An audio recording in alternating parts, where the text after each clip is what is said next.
I really hate having to make this video, but what I hate more are people who make bigoted arguments and at the same time try to paint me as a racist. This time, it's people who can't defend their bogus arguments against the free market who have resorted to this desperate tactic. They call me a racist solely because I had the audacity to point out that the systemic racism in this country is traceable to government activity and not the free market. To this end, they lied about what I said, twisted my words, and made disparaging remarks about everyone who holds my views, raising their claims to the level of bigotry. One more problem facing these people is government licensing laws. Licensing laws are a form of corporatism to benefit politically connected businesses while keeping competition down. Young black women have tried to lift themselves out of poverty by braiding hair for a reasonable fee, using techniques passed down for generations from their African ancestors. Before too long, state authorities come in to shut down the business as the woman does not have a cosmetology license. Black women in certain states cannot afford these costly licenses, so are unable to carry out, and I quote, traditional African braiding techniques to lift them out of poverty. Apparently, if you don't braid, you don't get paid. This video will show the disparity between African Americans in the workplace and African Americans in government.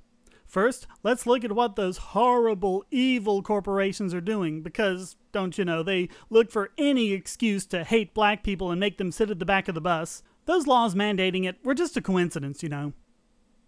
Throughout all of this, let's remember one statistic. African Americans in the United States make up 13.4% of the population. All of the following figures should be compared to this. DiversityInc.com is a website that keeps statistics about the status of minorities in the country's biggest companies. In the top 50 U.S. corporations, African Americans make up 15.5% of the workforce, more than their representation in the population. Not only that, but the percentage of new hires who are African American is 19%. But wait, that's just a PR thing, right? They just hire them and then fire them just to keep the stats up, right? Not according to Diversity Inc.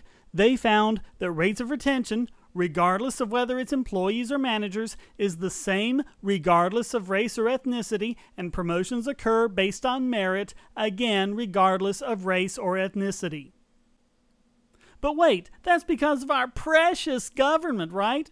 After all, they're the ones that aren't racist, and they used their special magical superpowers to make these companies hire more African Americans than any affirmative action law requires, right? Let's see how government stacks up.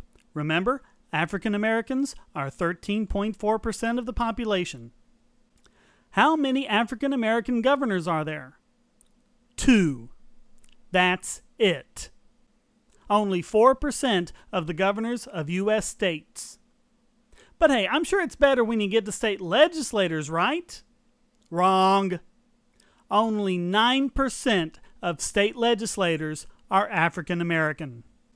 Wait, I know what's going on here. It's those racist southern states, right? You know, the ones that seceded and sent hundreds of thousands of their young men to die for slavery, when less than 15% of the population owned even a single slave. After all, we're a bunch of racists down here, ain't we? Yeah, it's gotta be those former Confederate states dragging down the average, right? Turns out, 18% of state legislators in southern states are black. But wait, the South has a greater population of African Americans, right? Correct. What's the population of African Americans in southern states? 18.5%. This is the only statistic I found where African Americans were anywhere close to being proportionately represented in government, and it's only 0.5% off, well within statistical noise. That means that the rest of the country has abysmally low representation of African Americans. Come on, rest of the country, what's the matter? Well, that's just state governments. The federal government's good though, right? Those are the ones we trust with all of this. They've got to be good, right? Think again. The percentage of congressmen who are African American is only 9%.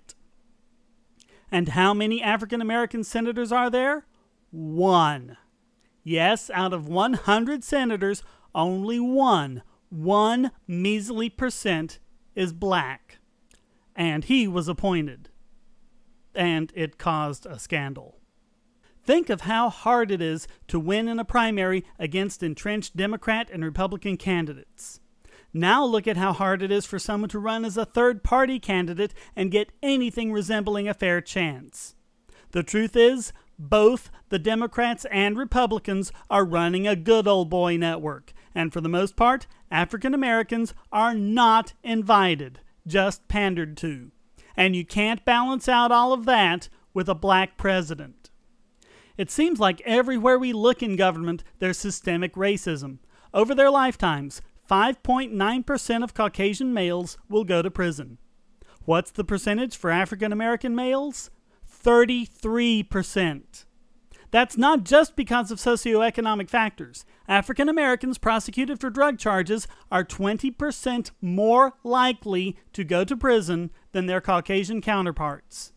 Despite the fact that only 32% of crack cocaine users are African Americans, the total percentage of those convicted of crack cocaine charges who are African American is 79.8%.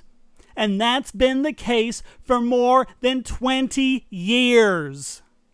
And that's not to mention tons of other available statistics about the mistreatment of African Americans and other minorities in our justice system, from racial disparities in the death penalty all the way down to traffic tickets. So all of this raises an interesting question. Why are those who are desperately trying to cling to their government dogma trying to paint me as a racist while they themselves defend blatantly racist policies? The answer to that I leave as an exercise for the viewer. But one thing is clear. Relying on the government to end racism in America is putting the fox in charge of the hen house.